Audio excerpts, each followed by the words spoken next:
Bom dia, pessoal. Vamos de BTC na manhã dessa quinta-feira, 13 de outubro. Agora na Espanha, 11 horas e 56 minutos. No Brasil, 6 e 56 da manhã.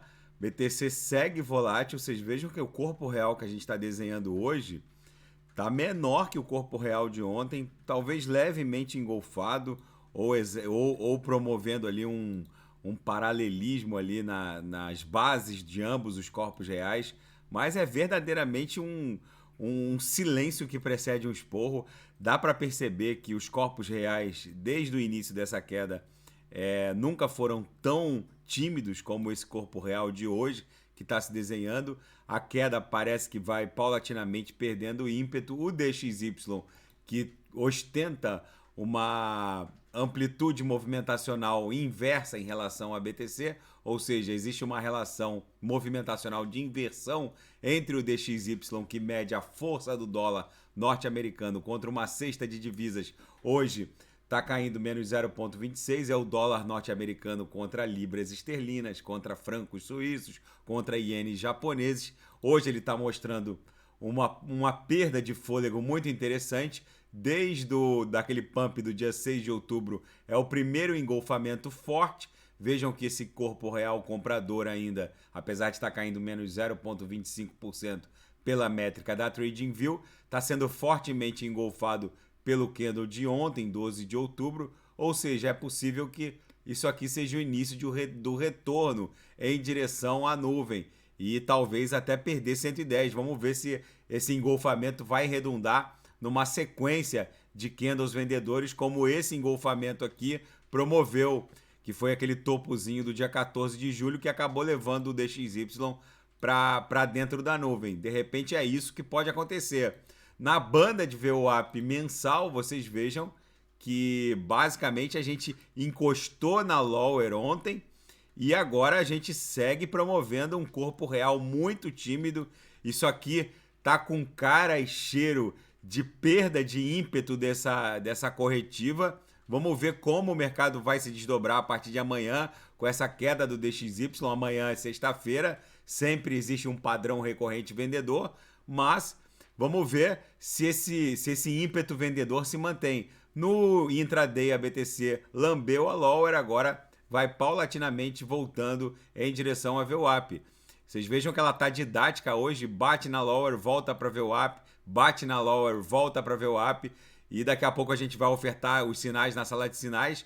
Muito provavelmente vão fechar rapidamente, porque a BTC tá um livrinho didático hoje aqui no intraday, na banda de VWAP. E na Seara Fática, o principal órgão de vigilância bancária dos Estados Unidos, o Federal Reserve, visa uma nova regulamentação para bancos que fazem custódia de criptoativos.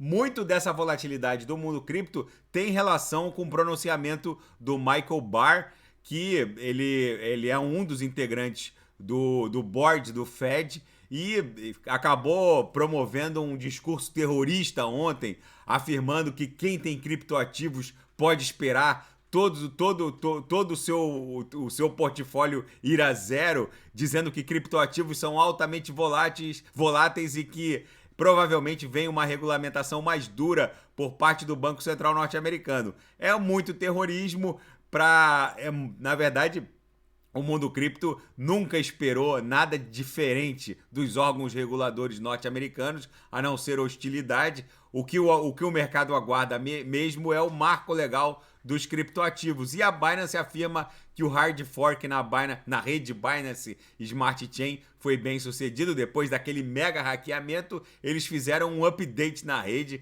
promovendo atualizações que a protegem de eventos similares no futuro. E a CVM brasileira, não a norte-americana, aprovou o parecer de orientação número 40, que estabelece diretrizes para o mercado de tokenização no Brasil. O documento estabelece quais tokens e criptoativos podem ser entendidos como valor mobiliário, mas não deixa claro exatamente o que pode e o que não pode ser tokenizado. Isso vai acabar nos tribunais, Por isso que é imperiosa a aprovação de um marco legal dos criptoativos, não só na jurisdição norte-americana, mas também na jurisdição brasileira e na seara geopolítica e finanças internacionais.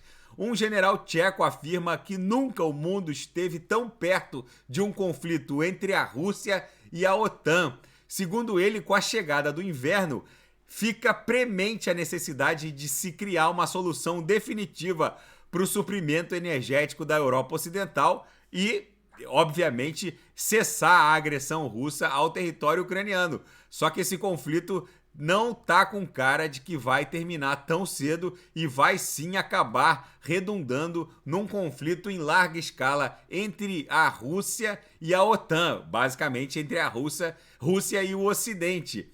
E mísseis russos atingem Mykolaiv agora nessa madrugada de quinta-feira.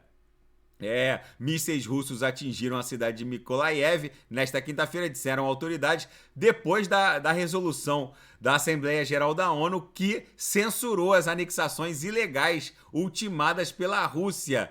E na capa do New York Times, de repente, os Estados Unidos estão enfrentando China e Rússia ao mesmo tempo. Em que pese o conflito com a China não ser um conflito armado, por enquanto, a administração Joe Biden está travando uma guerra no setor de semicondutores e chips, basicamente. Nessa semana, o governo norte-americano determinou que uma empresa norte-americana desembarcasse da China, uma das maiores fabricantes de memórias e semicondutores americana na China, determinou o desembarque e agora esse conflito sino-americano na área tecnológica é franco e não tem mais volta na minha leitura. Mas o que está acontecendo é bizarro e grave. A administração Joe Biden conseguiu o impossível, que é encarar ao mesmo tempo China e Rússia. Como diria a vovó, nunca lute contra a Rússia e contra a China ao mesmo tempo. O próprio Henry Kissinger, um diplomata vivo ainda nos Estados Unidos, com mais de 90 anos, afirma que isso é uma das maiores loucuras geopolíticas que os Estados Unidos poderiam enfrentar e está enfrentando. Encarar militarmente a Rússia e economicamente a China ao mesmo tempo. Por enquanto, essa briga com a China é uma guerra econômico-tecnológica e isso a gente sabe como começa, mas não sabe exatamente como pode terminar. O fato é que essa reportagem conclui dizendo que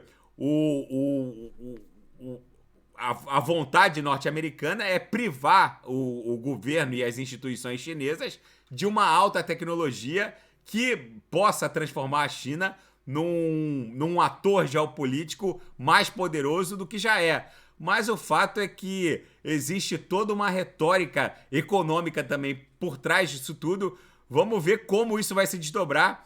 O fato é que essa guerra começou de uma maneira escamoteada, um pouco os Estados Unidos jogando dentro da seara tributária, mas agora virou uma guerra franca. E os chineses agora não querem abandonar essa briga. Não há possibilidade de reconciliação, segundo um alto comando da diplomacia chinesa. Ou seja, os Estados Unidos declararam guerra, uma guerra econômica e tecnológica à China e estão a passos largos de encarar uma guerra militar, não por procuração, como acontece com o teatro de guerra bélico da Ucrânia, mas efetivamente a OTAN caminha a passos largos no sentido de uma guerra franca, direta, entre Estados Unidos e Rússia. E, ao mesmo tempo, a administração Joe Biden promove essa bizarrice econômico-tecnológica contra a Rússia. Vamos ver onde tudo isso vai terminar. O mundo tá pirado, o mundo tá maluco. O Joe Biden vai criando conflitos onde pode e onde não pode. E na minha leitura, esse candle vendedor muito tímido de hoje tá dando sinais de perda de fôlego, de perda de ímpeto vendedor dessa nossa corretiva. Na projeção, as duas linhas da nuvem de Shimoku ficaram flat. o que é um forte indício de que talvez a gente tenha encontrado o fundo dessa história correcional, que na verdade está desenhando ainda o bico dessa grande figura triangular que vem se desdobrando desde maio desse ano. Com esse candle vendedor tímido de hoje, eu acho que é bem provável que a gente desenhe um doji ou eventualmente um candle comprador amanhã de retorno, no mínimo para o centro gravitacional da nuvem, ali no patamar de 20.800. Se romper, a gente pode buscar esse topo ou eventualmente essa camada congestional próximo de 30 mil. Vamos ver como o DXY vai cair, porque é ele que precisa cair para que a BTC possa ostentar uma certa força nessa recuperação. Daqui a pouco eu volto com ADA, XRP, Shiba Inu, e quem quiser sugerir alguma análise é só colocar nas mensagens abaixo. Grande abraço, até daqui a pouco.